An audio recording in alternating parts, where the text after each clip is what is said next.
بسم اللہ الرحمن الرحیم۔ امام مہدی علیہ السلام اپنے زمانہ حکومت میں کیسے فیصلے کریں گے اور ان کے فیصلوں کی بنیاد کیا ہوگی؟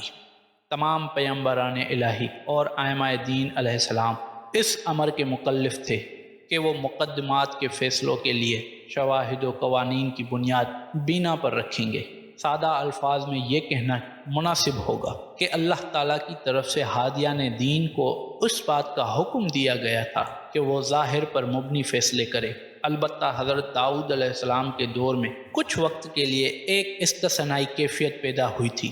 حضرت داؤد علیہ السلام نے اللہ سے عرض کی کہ خدایا، بعض اوقات گواہ جھوٹے ہوتے ہیں اور ان کے مطابق غلط فیصلے بھی ہو جاتے ہیں، لہٰذا مجھے صلاحیت و قوت عطا کر کہ میں گواہوں کا محتاج نہ رہوں اور اصل حقیقت کے مطابق فیصلے کر سکوں۔ اللہ تعالیٰ نے فرمایا، تمہیں اس کی برداشت نہیں ہے، مگر حضرت داؤد علیہ السلام کا اصرار مسلسل جاری رہا۔ اللہ تعالیٰ نے ان کی دعا قبول کی اور انہیں حقائق سے آگاہ کیا۔ ایک دفعہ کا ذکر ہے کہ ایک شخص حضرت داؤد علیہ السلام کی خدمت میں حاضر ہوا اور اس نے کہا کہ فلاں شخص نے زبردستی میرے مال پر قبضہ کیا ہے، آپ مجھے انصاف فراہم کریں۔ اللہ تعالیٰ نے حضرت داؤد علیہ السلام کو آگاہ کیا کہ آج جو شخص آپ کے پاس جس شخص کی شکایت لے کر حاضر ہو، اسی نے آج سے کئی برس قبل اس جوان کے باپ کو قتل کیا تھا اور اس کی دولت کو چرا لیا تھا۔ چنانچہ حضرت داؤد علیہ السلام نے فیصلہ صادر کرتے ہوئے فرمایا، شکایت کندہ مدعی کو قصاص میں قتل کر دیا جائے اور اس کی تمام دولت اس جوان کے سپرد کر دی جائے جس کی اس نے شکایت کی ہے۔ حضرت کا یہ فیصلہ عوام الناس پر گراں گزرا اور لوگ حضرت کے فیصلے پر جا بجا تنقید کرنے لگے۔ اس کے بعد حضرت داؤد علیہ السلام نے بارگاہ اہدیت میں عرض کی کہ خدایا، اس طرح کے فیصلوں کی مجھ میں طاقت نہیں، مجھ سے ان کی صلاحیت واپس لے لے۔ اللہ تعالیٰ نے فرمایا، ظاہری گواہیوں اور شواہد کے بنیاد پر فیصلے کرو اور ان سے میرے نام پر حلف لے لیا کرو۔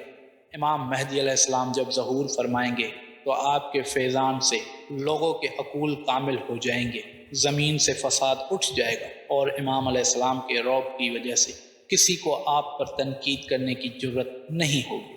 اسی لیے آپ وہی فیصلہ کریں گے جو اصل حقیقت پر مبنی ہوگا۔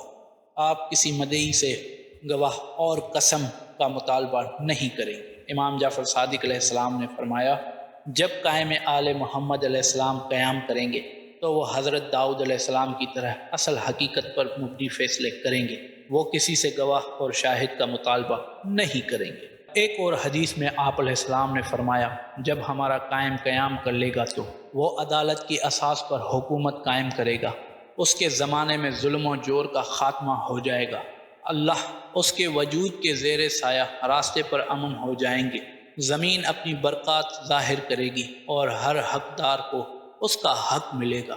وہ لوگوں کے درمیان حضرت داؤد علیہ السلام اور محمد مصطفیٰ صلی اللہ علیہ وآلہ وسلم کی طرح سے فیصلہ کرے گا۔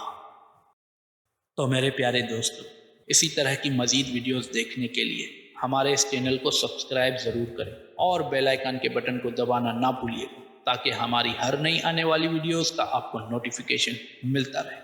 اور ہاں، ویڈیو کو لائک، شیئر، کمنٹ کے بغیر کہیں نہ جائیے گا۔ اللہ حافظ۔